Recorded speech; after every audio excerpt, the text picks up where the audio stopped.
Assalamualaikum warahmatullahi wabarakatuh. A'udzu billahi minasyaitonir rajim. Bismillahirrahmanirrahim.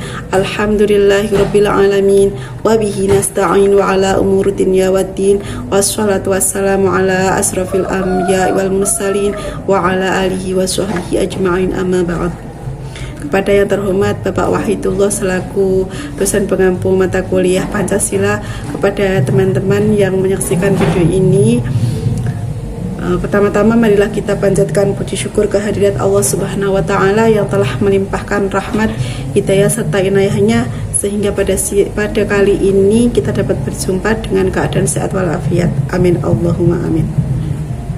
Salawat serta salam tetap kita sanjungkan kepada Nabi kita, Nabi Agung Muhammad sallallahu alaihi wasallam, biqaulina Allahumma sholli ala sayyidina Muhammad wa ala ali sayyidina Muhammad. Semoga kita mendapatkan syafaatnya fi yaumil qiyamah nanti. Amin Allahumma amin. Mukadimah tidak panjang lebar, kali ini saya akan mengajak teman-teman untuk membahas tentang kekerasan seksual. Apa sih kekerasan seksual itu?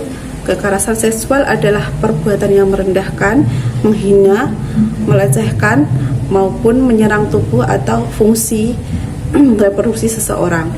Nah, perbuatan ini berdampak pada penderita psikis dan fisik korbannya.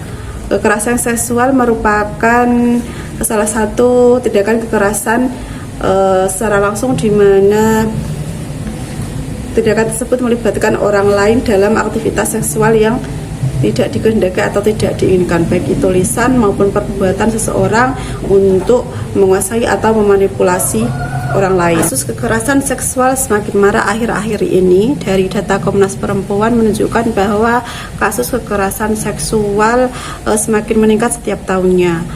Kasus kekerasan seksual masih menjadi momok yang menakutkan dan mengerikan masyarakat Indonesia, terutama kaum perempuan yang sering menjadi korban.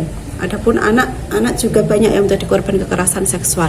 Berdasarkan dari data Komnas Perempuan selama Januari sampai November 2022 telah diterima atau telah menerima 3041 laporan kekerasan seksual berbasis gender terhadap perempuan, termasuk 860 kasus kekerasan seksual di ranah publik atau komunitas dan 899 kasus di ranah personal.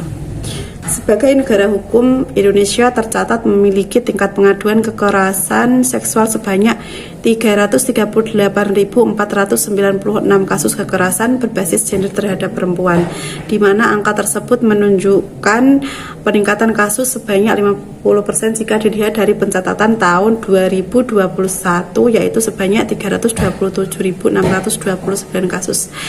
Dari pencatatan ini, dari data ini dapat kita lihat bahwa masih lemahnya perlindungan hukum dalam kasus kekerasan seksual. Hukum terkait kekerasan seksual sebenarnya sudah ada, namun ternyata masih memiliki banyak kekurangan sehingga dianggap tidak atau belum bisa menanggulangi kekerasan seksual selama ini. Sebagai negara hukum, Indonesia memberikan perlindungan bagi setiap warga negaranya dengan cara menyediakan lembaga yang mampu memberikan keadilan dalam bentuk peradilan yang bebas dan netral. Bentuk perlindungan terhadap masyarakat yang dilakukan oleh negara salah satunya ialah memberikan perlindungan hukum melalui proses peradilan apabila terjadi tindak pidana. Salah satu pihak yang membutuhkan perlindungan dalam satu tindak pidana adalah korban tindak pidana, sehingga harus mendapatkan perhatian dan pelayanan dalam memberikan perlindungan terhadap kepentingannya. Pada tanggal 9 Mei 2022 lalu, Presiden Republik Indonesia Bapak Joko Widodo telah mengesahkan Undang-Undang Nomor 12 Tahun 2022 tentang pidana kekerasan seksual.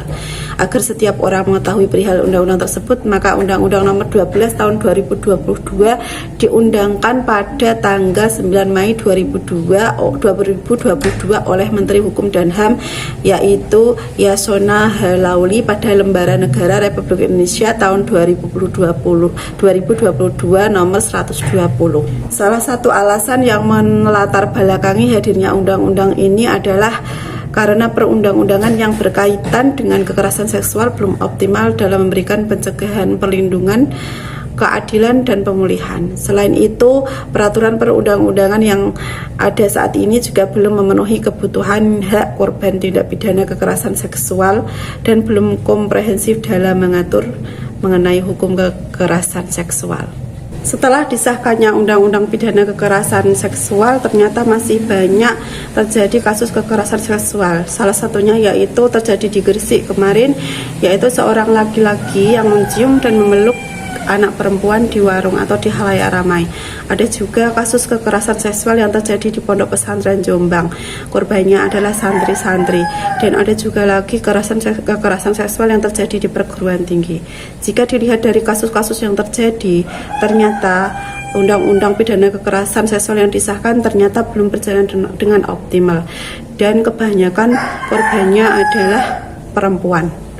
Adapun penyebab perempuan sering atau banyak yang menjadi korban kekerasan seksual diantaranya yaitu kurangnya pendidikan seksual yang memadai baik dari pihak sekolah maupun dari orang tua, dan juga kurang pengalaman.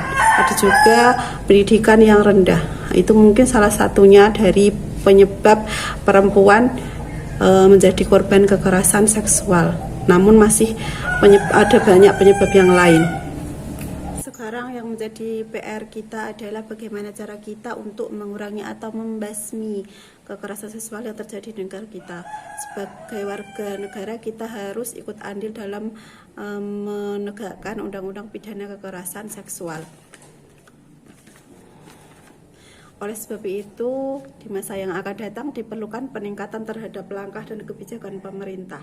Di antaranya bahwa pemerintah perlu melakukan kebijakan kriminalisasi terhadap bentuk-bentuk baru kekerasan seksual, baik melalui revisi Kitab Undang-Undang Hukum Pidana atau dalam rancangan Undang-Undang Kekerasan Seksual. Selain itu, pemerintah juga perlu meningkatkan upaya melalui kegiatan penyantunan dan pendidikan sosial, penggarapan kesehatan jiwa masyarakat melalui pendidikan moral dan agama, dan serta pengawasan oleh polisi dan aparat keamanan di tempat-tempat yang rawan kejahatan seksual seperti di pabrik dan di sekolahan. Pesan untuk kita semua, selalu waspada dan hati-hati. Mari kita tingkatkan keimanan kita, mari kita tingkatkan kepedulian kita, selalu berbuat baik. Jangan takut dan lawan kekerasan seksual. Hanya itu yang bisa saya sampaikan. Kurang lebihnya mohon maaf. Akhirul kalam. Wassalamualaikum warahmatullahi wabarakatuh.